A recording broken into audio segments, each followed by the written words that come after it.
Alright guys, what I got here is a 2002 Ford Explorer. I believe it's an Eddie Bauer edition. Might be wrong on that, I'm not sure. It's got tinted glass, I know that much. Leather seats. Anyways, my assumption. But I'm here to tell you or talk to you about the windows. They had all quit working in this out of nowhere. And he had no power and none of the four windows wouldn't go up or down. So I thought maybe first fuse, something like that. Checked the fuses were all good. Didn't see anything wrong with the fuses.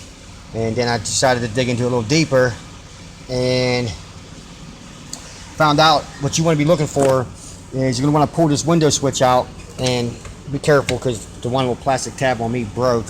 But basically, you could pry up on these things with a screwdriver if you're gentle and get them out of there.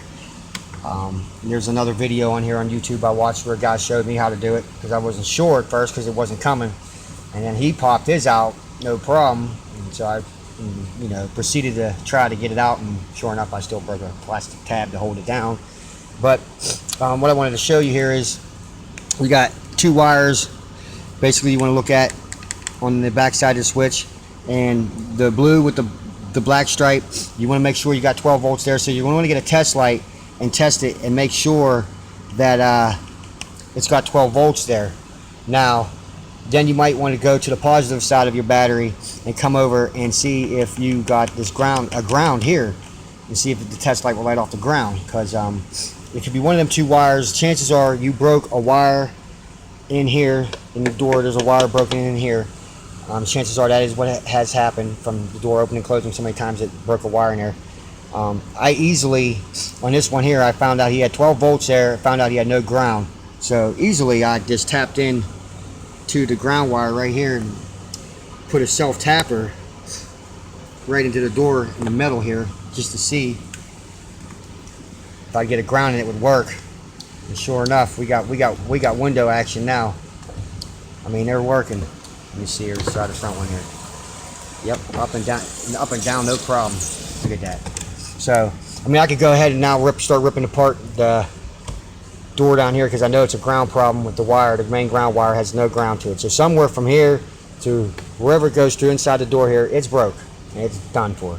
Now, I could probably leave this little wire I put in here like this and it'll work just fine. No problem. But in case, you want to fix yours the right way, the correct way, you want to try to figure out the problem, I'm telling you right now, check the wires in there. Chances are that's your problem.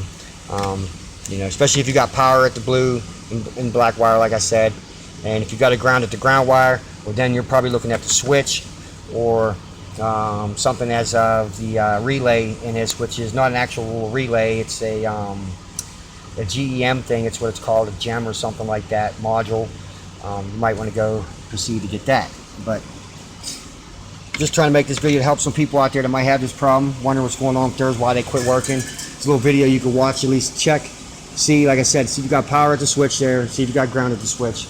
Go from there. It's basically what I can say. This guy had no windows. I found out he didn't have a ground. No windows were working in this car. I found out it was a ground issue. And figured I'd just update the status. It's a wire broken in the door, basically. And that's about it, guys. Thanks for watching. Hope this video is somewhat helpful for you. Thank you. Please sub if you want.